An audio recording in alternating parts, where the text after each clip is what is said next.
जय हिंद प्यारे बच्चों। सिद्धि विनायक संग्रह की इस ऑनलाइन प्रस्तुति में आपका एक बार पुनः हार्दिक स्वागत है।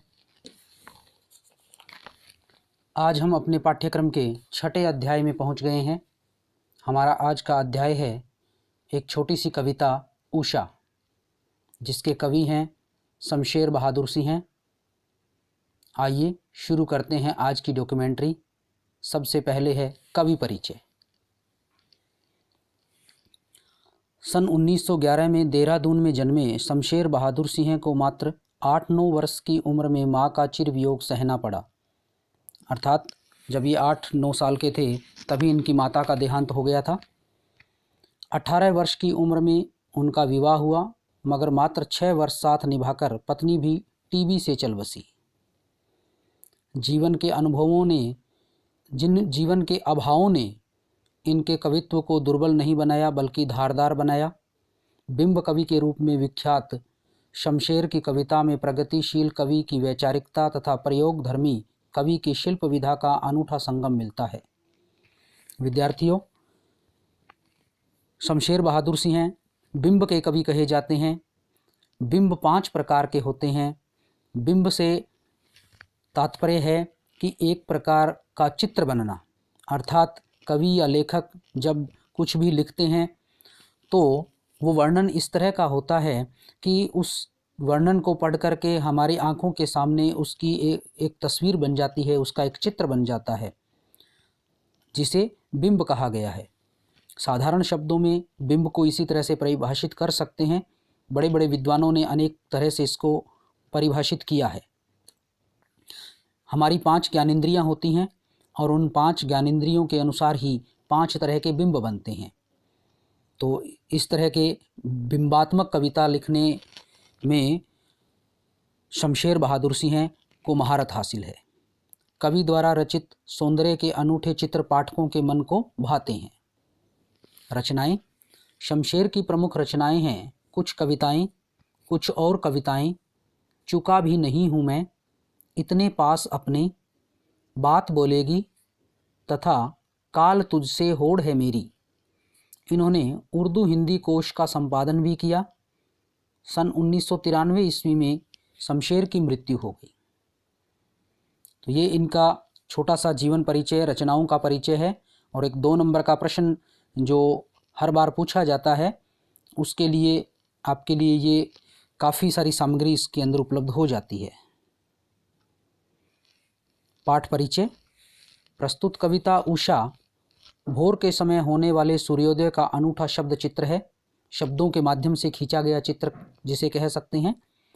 सूर्योदय के दृश्य को मनोहारी घरेलू बिंबों में बदलकर कवि ने प्रभावी ढंग से प्रस्तुत किया है।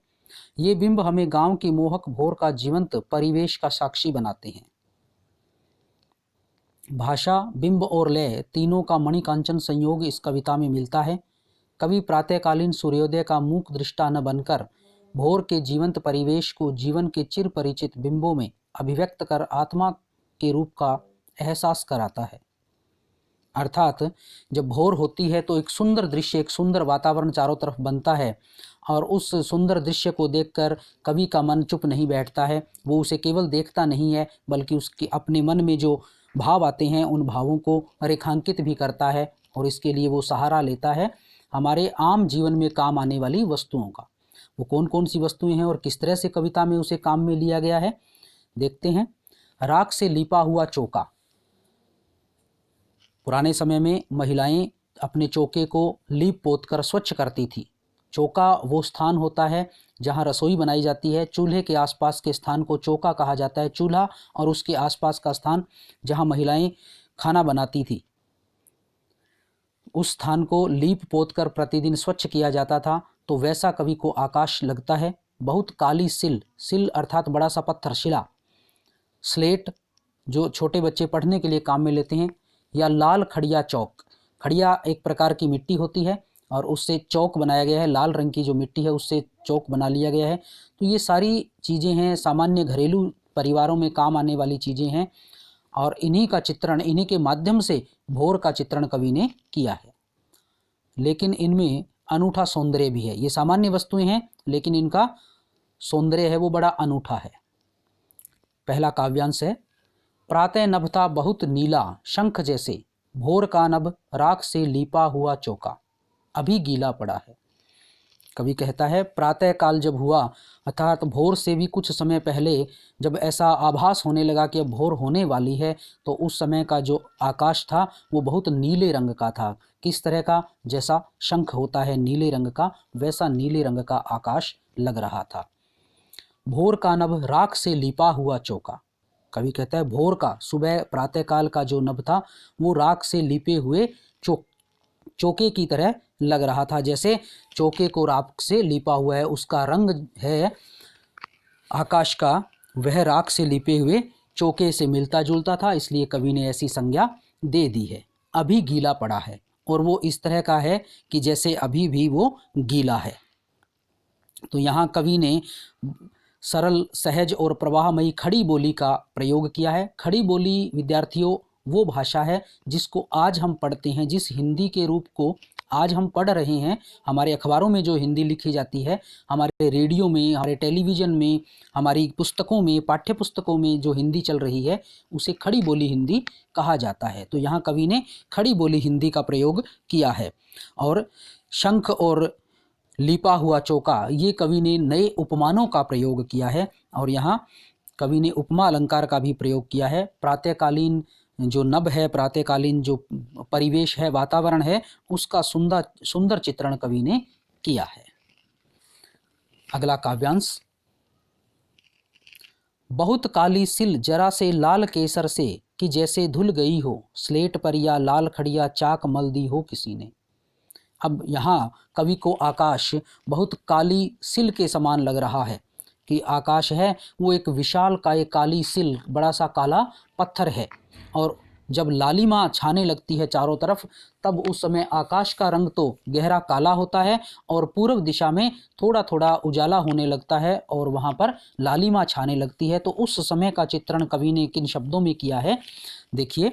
बहुत काली सिल जरा से लाल केसर से, कि ये आकाश है वो बहुत बड़ी विशाल काय काली शिला है, काला पत्थर है, और उसके ऊपर किसी ने उसको लाल केसर से धो दिया है। लालिमा जब छाती है तो उस समय का दृश्य का वर्णन कवि ने किया है कि जैसे किसी ने उसको लाल केसर से धो दिया हो। और या वो एक बड़ी सी स्लेट है, आकाश है वो एक बड़ी सी स्लेट है, और उसके ऊपर लाल रंग की चौक, खड़िया मिट्टी से बनी लाल रंग की चौक है, किसी ने मल दी हो, घिस दी हो किसी ने, ऐसा आकाश लगता है। आकाश स्लेट के जैसा है, लेकिन लालिमा है वो लाल केसर के जैसी, लाल खड़िया चौक के जैसी कवि को दिखाई देती है।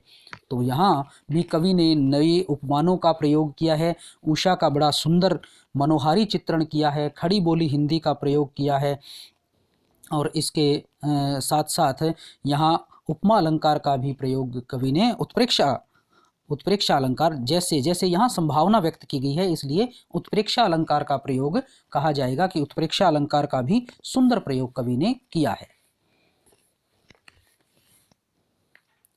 तीसरा काव्यांश है इसका, नील जल में या किसी की गोर झिलमिल देह जैसे हिल रही हो, और जादू टूटता है इस उषा का अब सूर्योदय हो रहा है।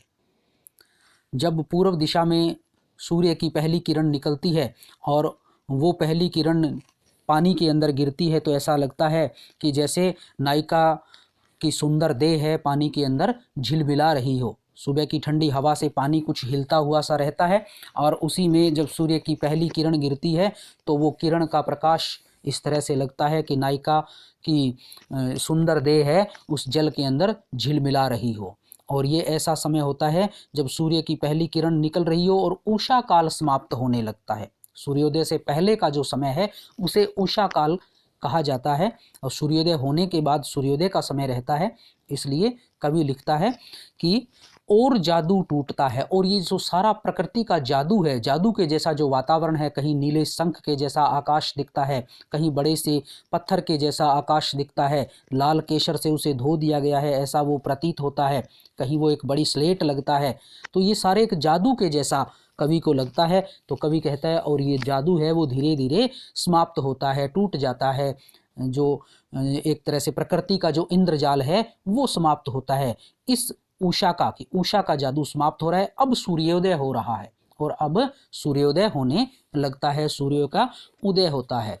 तो संपूर्ण कविता में नवीन उपमानों का प्रयोग किया गया है। सूर्य की किरणों का मानवीकरण यहाँ कर दिया गया है, मनुष्य की तरह उसे दिखाया गया है। सूर्य की किरणें पानी में गिर रही है और वो झिलमिला रही है, तो कवि ने उसे नायिका का रूप दे दिया है, इसलिए मानवीकरण यहाँ कर दिया गया है। तो मानवीकरण अलंकार है। इसके अतिरिक्त नवीन उपमानों का प्रयोग है। खड़ी बोली हिंदी का सुंदर प्रयोग किया गया है। भाषा सरल, सहज, प्रवाहमयी, भावानुकूल, प्रसंगानुकूल, ये सारी बातें आप इसके विशेष के अंदर दे सकते हो विद्यार्थियों। तो बच्चों, ये थी हमारी एक छोटी सी बड़ी प्यारी सी कविता उषा, जिसका अध्ययन हमने यहाँ किया। इसके अतिरिक्त एक बात और कि पिछले टेस्ट जो हमने रखा था उसमें कुल 2 ही विद्यार्थियों ने टेस्ट के लिए अपने नंबर बताए। बाकी विद्यार्थियों ने अपने क्या उन्होंने प्राप्त किया, कैसा उन्हें टेस्ट लगा, अपनी कोई प्रतिक्रिया नहीं दी। हम चाहते हैं कि आपके टेस्ट और भी आगे लिए जाएं और आप टेस्ट दें और उसकी प्रतिक्रिया भी आप पुनः हमें कमेंट बॉक्स में दें। धन्यवाद।